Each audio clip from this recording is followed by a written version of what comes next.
Hello বন্ধুরা, দেখো চিংড়ি মাছের মাথাটাকে আমি আলাদা করে কেটে ভালো করে পরিষ্কার করে ধুয়ে এটাকে একটু নুন দিয়ে শুধু ভাপিয়ে রেখেছিলাম। এবার এইটাকে দিয়ে আজকে আমি বড়া বানাবো। তার মধ্যে দিয়েছি কি পেঁয়াজ কুচি, লঙ্কা কুচি আর চিংড়ি মাছের মাথাগুলোকে একটু থেতো করে নিয়েছি। এখানে একটু ডাল বাটা আছে, এবারে ওগুলোর সাথে মেশাবো। বন্ধুরা দেখো ডালের মধ্যে কী কী দিতে, এগুলো এর মধ্যে দিতে হবে।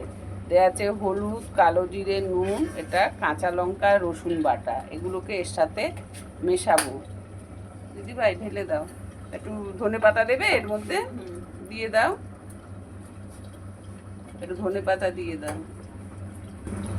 এই যে এটা হচ্ছে ধনে পাতা পেস্ট বাটা, এটা আমি ফ্রিজে রেখে দিয়েছিলাম বেটে, সেটা এবারে বড়ার সাথে মেশাবো।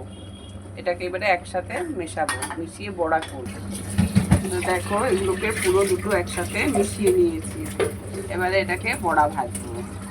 দেখো এগুলোকে মাখিয়ে নিয়ে গোল গোল করে এটার মধ্যে ভাজতে দিচ্ছি। বেশি ছাঁকা তেলে ভাজবো না, ছাঁকা তেলে ভাজলে সেই তেলটা থেকে গেলে সেটা ফেলে দিতে হবে, অত পয়সা নেই তেল নষ্ট করার মতন।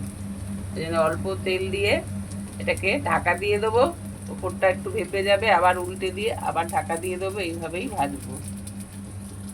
এটাকে এবারে ঢাকা দিয়ে দেবো, ঢাকা দিয়ে হোক, পরে খুলবো, আবার উপরটা একটু ভেপে যাক তারপরে খুলবো।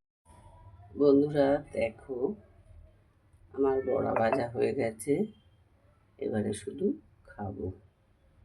তাহলে তোমরা দেখলে, শিখলে, একটা লাইক, কমেন্ট, শেয়ার, সাবস্ক্রাইবের মাধ্যমে জানিও কেমন হলো।